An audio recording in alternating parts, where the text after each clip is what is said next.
آقا رؤوف الرحیم صلی اللہ تعالی علیہ وسلم ارشاد فرماتے ہیں قیامت کا دن ہوگا، نفسا نفسی کا عالم ہوگا، ہر کسی کو اپنی پڑی ہوگی۔ قیامت کے دن اللہ تعالیٰ فیصلہ فرما دے گا، جنتی لوگ جنت میں چلے جائیں گے، جہنمی لوگ جہنم میں چلے جائیں گے۔ جنت میں رہنے والوں کو ہر طرح کی آرائش دی جائے گی، ہر طرح کی آسانی دی جائے گی، ہر طرح کی نعمتیں جنت والوں کو اللہ عطا فرمائے گا۔ جو دنیا میں رہ کر اپنے رب کو راضی کرتا ہے، اپنے رب کی اطاعت کرتا ہے، اپنے رب کی فرما برداری کرتا ہے، ہر وہ عمل کرنا جس سے اس کا رب راضی ہو جائے، ہر اس عمل کو ترک کر دینا جس سے اس کا محبوب اور اس کا رب ناراض ہو جائے۔ وہ عمل اللہ کی رضا کے لیے کرتا ہے، وہ کسی سے ملتا ہے تو اللہ کی رضا کے لیے، کسی کو کوئی چیز دیتا ہے تو اللہ کی رضا کے لیے، کسی بیمار کی بیمار پرسی کرتا ہے تو اللہ کی رضا کے لیے، کوئی بھی نیک عمل کرتا ہے دکھلانے کا مقصد نہیں، اس کا مقصد فقط یہ ہوتا ہے کہ اپنے رب کو راضی کرے۔ علماء کرام نے لکھا ہے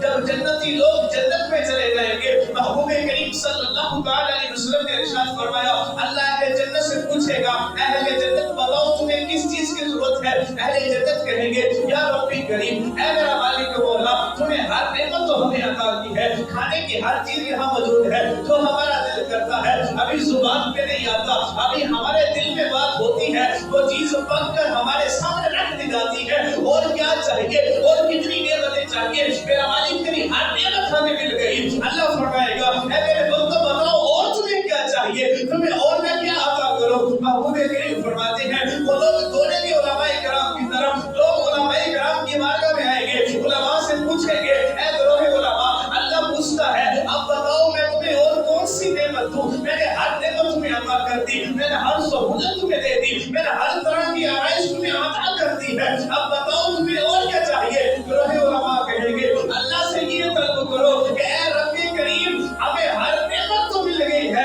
اب ایک نعمت ہمیں عطا کر دے، ہمیں اپنا سونا دیدار عطا فرما دے۔